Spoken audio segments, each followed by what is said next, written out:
ಬಂದ್ ಯಶಸ್ವಿ. Bus depot ಸಮರ್ಪಕ bus ಸೇವೆಗೆ ಆಗ್ರಹ. ಬಸ್ ಡಿಪೋ ನಿರ್ಮಾಣ ಹಾಗೂ ಸಮರ್ಪಕ ಬಸ್ ಸೇವೆ ಒದಗಿಸುವಂತೆ ಆಗ್ರಹಿಸಿ ಗುಡಿಬಂಡೆ ಸಾರಿಗೆ ಘಟಕ ಸಂಸ್ಥಾಪನಾ ಹೋರಾಟ ವೇದಿಕೆ ಕರೆ ನೀಡಿದ್ದ ಗುಡಿಬಂಡೆ ಬಂದ್ ಯಶಸ್ವಿಯಾಯಿತು. ಪಟ್ಟಣದ ಅಂಗಡಿ ಮುಂಗಟ್ಟುಗಳನ್ನು ಮುಚ್ಚಿ ಬಂದ್ಗೆ ಬೆಂಬಲ ನೀಡಿದರೆ ಸಾರಿಗೆ ಸಂಚಾರವು ಸ್ಥಗಿತಗೊಂಡಿತ್ತು. ಯಾವುದೇ ಅಹಿತಕರ ಘಟನೆ ನಡೆಯದಂತೆ ಪೊಲೀಸರು ಬಿಗಿ ಬಂದೋಬಸ್ತ್ ಏರ್ಪಡಿಸಿದ್ರು. ಪಟ್ಟಣದ ಅಂಬೇಡ್ಕರ್ ವೃತ್ತದ ಬಳಿ ಪ್ರತಿಭಟನಾಕಾರರು ದಿನವಿಡೀ ಧರಣಿ ನಡೆಸಿ ಸಾರಿಗೆ ಇಲಾಖೆಯ ವಿರುದ್ಧ ಆಕ್ರೋಶ ವ್ಯಕ್ತಪಡಿಸಿದರು.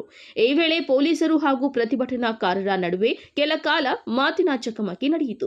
ಹೋರಾಟ ವೇದಿಕೆ ಅಧ್ಯಕ್ಷ ಜಿವಿ ಗಂಗಪ್ಪ ಮಾತನಾಡಿ, ಹಿಂದೆ ಪ್ರತಿಭಟನೆ ನಡೆಸಿದ ಬಳಿಕ ಕೆಲವು ಮಾರ್ಗಗಳಿಗೆ ಬಸ್ ಸೇವೆ ಆರಂಭಿಸಲಾಗಿತ್ತು. ಆದರೆ ನಂತರ ಹಲವು ವರ್ಷಗಳ ಸಂಚಾರ ಸ್ಥಗಿತಗೊಂಡಿದ್ದು, ಬಸ್ಗಳು ಸಮಯಕ್ಕೆ ಸರಿಯಾಗಿ ಬಾರದ ಕಾರಣ ವಿದ್ಯಾರ್ಥಿಗಳು ಸೇರಿದಂತೆ ಸಾರ್ವಜನಿಕರು ತೀವ್ರ ತೊಂದರೆ ಅನುಭವಿಸುತ್ತಿದ್ದಾರೆ ಎಂದು ಆರೋಪಿಸಿದ್ದಾರೆ.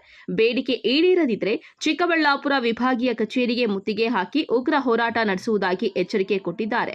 ಯುವ ಮುಖಂಡ ಉಪಾರಹಳ್ಳಿ ಶ್ರೀನಿವಾಸ್ ಸುಮಾರು 10 ವರ್ಷಗಳ ಹಿಂದೆ ಮಿನಿ ಬಸ್ ಡಿಪೋ ನಿರ್ಮಾಣಕ್ಕೆ ಜಾಗ ನೀಡಿದ್ರೂ ಕಾಮಗಾರಿ ಆರಂಭವಾಗಿಲ್ಲ ಎಂದು ಹೇಳಿದ್ದಾರೆ.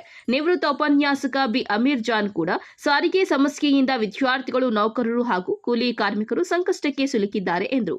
ಬಸ್ ಡಿಪೋ ನಿರ್ಮಾಣ ಹಾಗೂ ಅಗತ್ಯ ಮಾರ್ಗಗಳಿಗೆ ಬಸ್ ಸೇವೆ ಕಲ್ಪಿಸುವಂತೆ ಕೆಎಸ್ಆರ್ಟಿಸಿ ಅಧಿಕಾರಿಗಳು ಮತ್ತು ತಹಸೀಲ್ದಾರ್ ಮೂಲಕ ಸರ್ಕಾರಕ್ಕೆ ಮನವಿ ಸಲ್ಲಿಸಲಾಯಿತು. ವರದಿ ಸತೀಶ್ ಬಾಬು, ಎ ನಂದಿ ಟಿವಿ, ಗುಡಿಬಂಡೆ.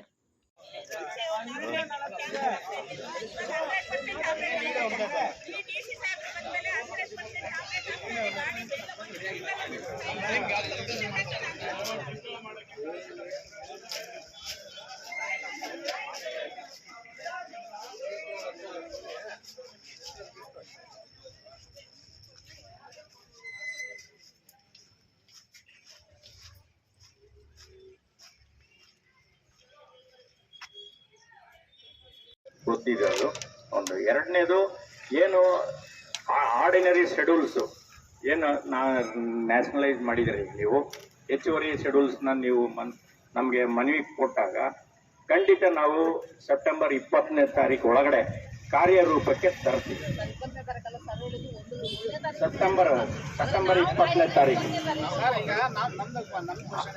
ಅದ್ರ ಒಳಗಡೆನೆ ನಾವು ಏನು ನೀವು ಶೆಡ್ಯೂಲ್ಸ್ನ ಯಾವ ನಮಗೆ ಮಾರ್ಗಸೂಚಿ ಈ ಕಡೆ ಬರಬೇಕು, ಈ ಕಡೆ ಮಾಡಬೇಕು, ನಮಗೆ ಜನ ಹುಡುಗರು ಕಾಲೇಜ್ ಹುಡುಗರಿಗೆ ಸೌಲಭ್ಯ ಬೇಕು ಅಂತೇಳಿ ನೀವು ಮನವಿ ಕೊಟ್ಟಿರ್ತೀರಿ. ಅದನ್ನು ಖಂಡಿತ ನಾವು ಬರೋ ತಿಂಗಳ 20ನೇ ತಾರೀಕು ಒಳಗಡೆನೆ ನಾವು ಕಾರ್ಯರೂಪಕ್ಕೆ ಖಂಡಿತ ತರ್ತೀವಿ. ನಮ್ಮ ಹಂತದಲ್ಲಿ ಆಗೋದು ಅದು, ಏನು ವಿಭಾಗ ಮಟ್ಟದಲ್ಲಿ ಆಗೋದು. ಬಟ್ ಘಟಕ ಸ್ಥಾಪನೆ ಆಗೋದು ಕೇಂದ್ರ ಕಚೇರಿ ಹಾಗೂ ಸರ್ಕಾರ ಮಟ್ಟದಲ್ಲಿ ಆಗ್ತದೆ. ನೀವು ಏನು ಅನುಸೂಚಿಗಳು ಕೇಳ್ತೀರಿ, ಬೇಡಿಕೆಗಳು ಕೇಳ್ತೀರಿ, ಖಂಡಿತ ಅದು ನಾವು 20ನೇ ತಾರೀಕುವರೆಗೆ ನಾವು 90% ನಿಮ್ಮ ಕಾರ್ಯರೂಪಕ್ಕೆ ತರ್ತೀವಿ ಅನ್ನೋ ಭರವಸೆ ನಾವು ಹೇಳ್ತೀವಿ.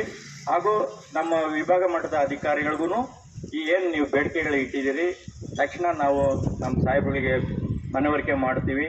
ಈ ಥರ ಏನು ಮುಂದೆ ನಾವು ಕಾರ್ಯರೂಪಕ್ಕೆ ತಂದಿಲ್ಲ ಅಂತಂದರೆ ಈ ಒಂದು ಹೋರಾಟಗಾರರು ನಮ್ಮ ವಿಭಾಗೀಯ ಕಚೇರಿಗೆ 29ನೇ ತಾರೀಕು ಕೂಡ ಮುತ್ತಿಗೆ ಹಾಕೋ ಕಾರ್ಯಕ್ರಮ ಹಮ್ಮಿಕೊಂಡಿದ್ದಾರೆ ಅನ್ನೋದನ್ನು ಸಹ ನಾವು ತಿಳಿಸ್ತೀವಿ. ಅದರಲ್ಲಿ ಎರಡು ಮಾತೇನಿಲ್ಲ. ಡೆಫಿನೆಟ್ಲಿ 100ಕ್ಕೆ 100 ಭಾಗ ಏನು ನಮ್ಮ ಜನಸಾಮಾನ್ಯರಿಗೆ ಸಾರಿಗೆ ಸವಲತ್ತು ಕೊಡಬೇಕು ಅನ್ನೋದೇ ನಮ್ಮ ಗುರಿ ಇರುತ್ತೆ ಅಲ್ವಾ. ಈಗೇನು ನೀವು ಬೇರೆ ಬೇರೆ ಮಾರ್ಗಗಳಿಗೆ ಕೇಳ್ತೀರಿ, ಬೇಡಿಕೆ ಕೇಳ್ತೀರಿ, ಖಂಡಿತ ಅದು ನಾವು 20ನೇ ತಾರೀಕು ಒಳಗಡೆನೆ ನಾವು ಕಾರ್ಯರೂಪಕ್ಕೆ ತರ್ತೀವಿ ಅನ್ನೋ ಭರವಸೆ ನಾನು